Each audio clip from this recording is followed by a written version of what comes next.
కోవూరు మండలం పెద్దపొడుగుపాడు పంచాయతీ ఎన్టీఆర్ మిక్సిడీ కాలనీ నందు జిల్లా ఎస్పీ అజితా వేజెంట్ల ఆదేశాల మేరకు కోవూరు సీఐ సుధాకర్ రెడ్డి సిబ్బందితో కలిసి కోడన్ సెర్చ్ నిర్వహించారు.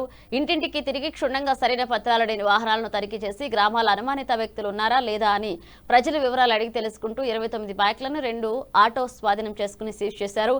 ఈ సందర్భంగా ప్రజలకు హెల్మెట్ వాడకంపై, గ్రామాల అనుమానిత వ్యక్తులపై, పిల్లల పట్ల తీసుకోవాల్సిన జాగ్రత్తలు, సూచనలు, సలహాలు అందజేశారు.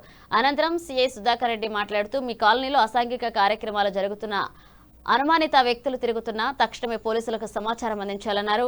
121కి కాల్ చేసి సమాచారం ఇవ్వచ్చన్నారు. తప్పుడు సమాచారం ఇవ్వదని, సరైన సమాచారం ఇస్తే పోలీసులు మీకు అందుబాటులో ఉండి తగు చర్యలు తీసుకుంటారని తెలియజేశారు.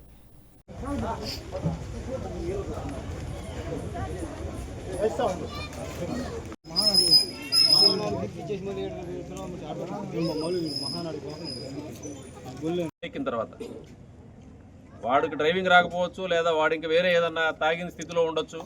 వాడు ర్యాష్గా వచ్చి మిమ్మల్ని కొడితే కూడా మీరు కింద పడ్డారు అనుకోండి, ఏదైనా చేతికి కాళ్ళకైతే దూక్కుపోతాయి. ఏదైనా చిన్న ఫ్రాక్చర్ అయినా కట్టుకడించుకుంటే ఒక 4 రోజులకో 3 నెలలకో తగ్గిద్ది.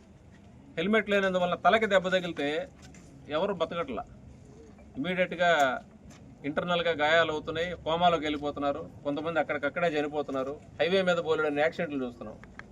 రెండోది మితిమీరిన వేగం. ఈ కొద్దిగా దూరమే కదా అని రాంగ్ రూట్. ఇక్కడ నుంచి 50 మీటర్లు వెళ్తే